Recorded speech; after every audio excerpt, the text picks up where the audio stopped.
This Torah class is brought to you by TorahAnytime.com. Okay, Shalom Aleichem, Rabbi. I just wanted to give you a few minutes to think about what we just spoke about. But now I want to tell you a few legends about Rashi's origins and the origins of his family. Now, I used to say over a lot, when you talk about Gedolim stories, the role that they play in Jewish thought. So there's a statement that's attributed to Rav Miller. 90% of Gedolim stories never happened. And I like to add, and even that story, Rav Miller never said that either.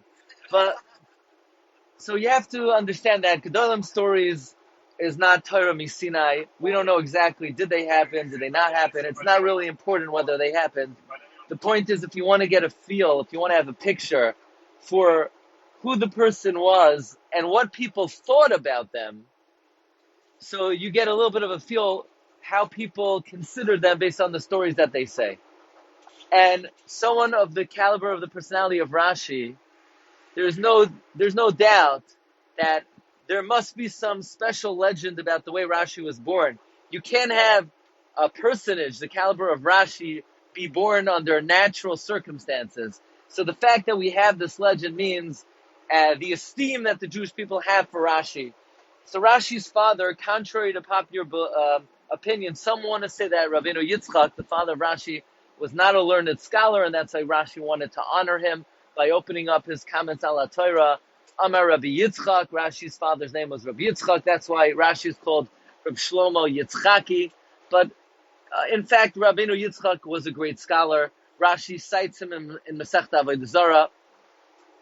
But Rabbeinu Yitzchak was a jeweler, and he worked on 47th Street. No, we don't know exactly where he worked, but Rashi's father had this grand jewel, and word got out to the emperor that this jewel is only available in the hands of Rashi's father, and the emperor wanted that jewel as an eye for his Avodah Zarah. So he sent emissaries, and they summoned Rabbeinu Yitzchak, and they wanted the jewel.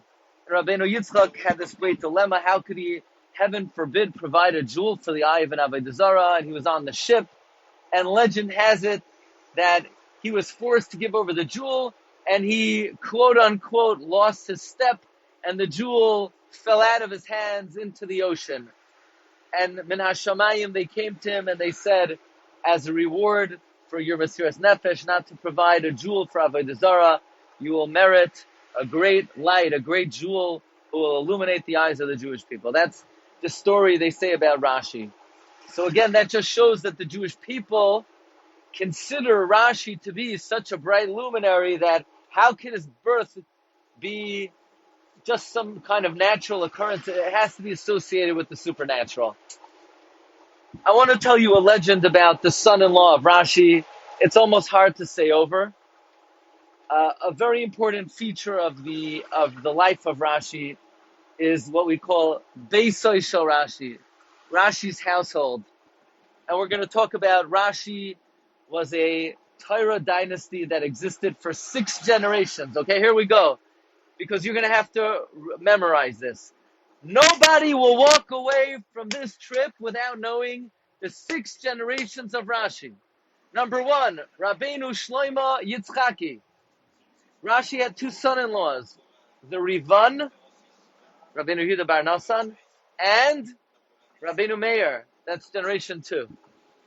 Generation 3, the children of Rabbeinu Meir. They are the Rashbam, the Rivam, Rabbeinu Tam, and the sister who was ultimately the mother of the greatest Goyin of the next generation, Rabbeinu Yitzchak of Dampierre. Rabbeinu Yitzchak of Dampierre. Rabbeinu Yitzchak and Rabbeinu Tam, the Rosh says, were the greatest of all the Rishonim. If I were to ask you, who is the greatest of all the Rishonim? You with me? Who is the greatest of all the Rishonim? So what's the answer to that question? Gavriel should say the Rambam.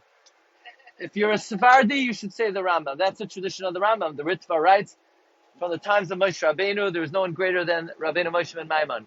But Ashkenazim maintain the greatest among all the Rishonim, B'chacham of a minyan, is Rabbeinu Tam and Rabbeinu Yitzchak of Dampier, the great-grandson of Rashi. Generation 4. 1 minute.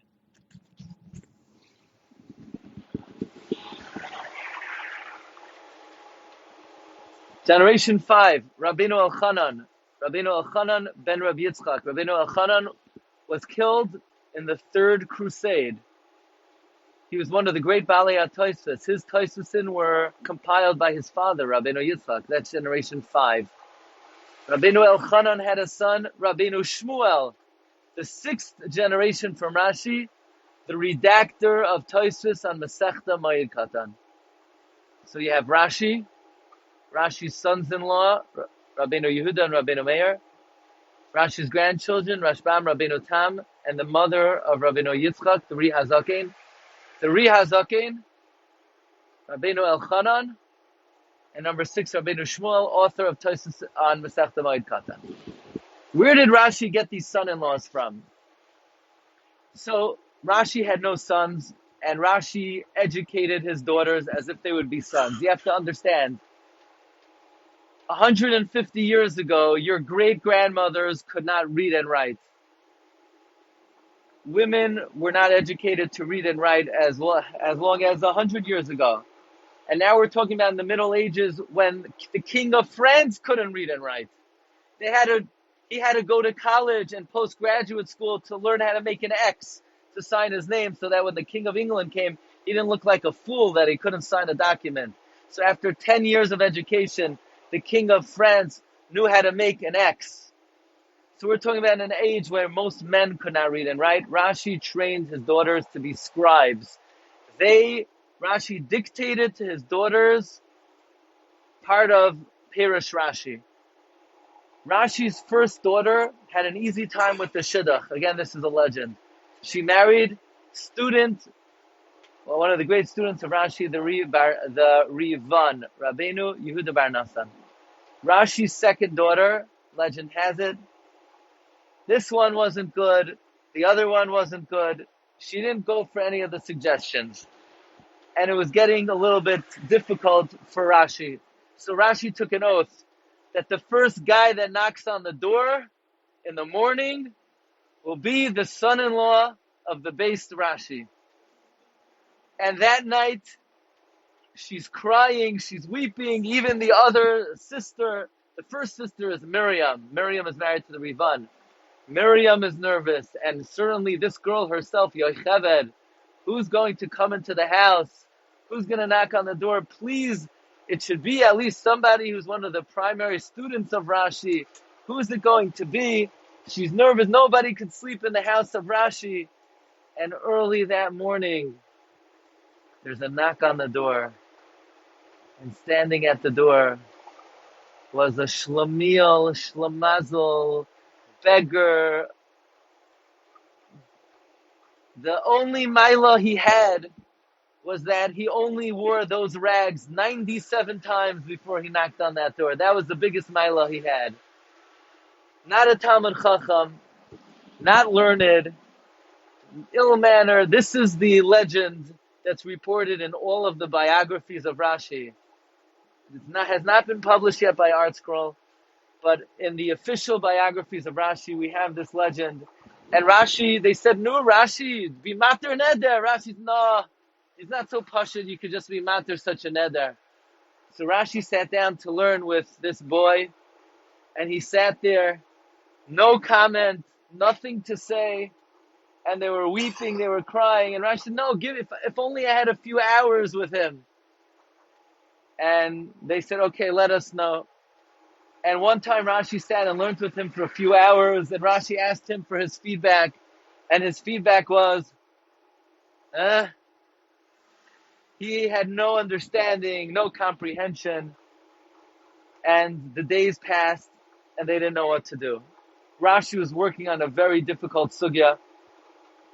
He was working on it, he was schwitzing on it the entire day, and it came time for mincha, so Rashi went into mincha, And Rashi comes back to his Gemara, and on his Gemara is written in a beautiful, clear, flowery handwriting, a crystal clear approach to explain the sugya that Rashi was working on. And Rashi looks around. There's no one in the base medrash except for the beggar, the schlepper who knocked on the door. So Rashi, what am I going to do? Rashi confronts him. Rashi says, are you the person who wrote the interpretation of the sugya? And he had no choice but to admit, indeed, it was he. And they made the chasana that day to Rabbeinu Meir, the Rosh HaYeshiva of Ramarupt, the most important yeshiva in the history of France, because Ramarupt ultimately was taken over by Rabbeinu Tam and the Ri HaZaken, and Rabbeinu Meir himself, this second son-in-law of Rashi, became one of the Balei HaTosfos. This is the true account published in the official biographies of Rashi, and this gives you at least a little bit of a picture how little information we have about Rabbeinu Meir, the second son-in-law of Rashi. But one thing we know is he's one of the Gedolei Olam, and he's known as Avi HaRabbanim, because he was the father of the Rashbam, the Rivam, Rabbeinu Tam, Rabbeinu Shloimeh, and also the mother of Rabbeinu Yitzchak HaZaken, the Ri HaZaken. Zechusam Yagen Aleinu V'Al Kol Yisrael. Amen. You've just experienced another Torah class brought to you by TorahAnytime.com.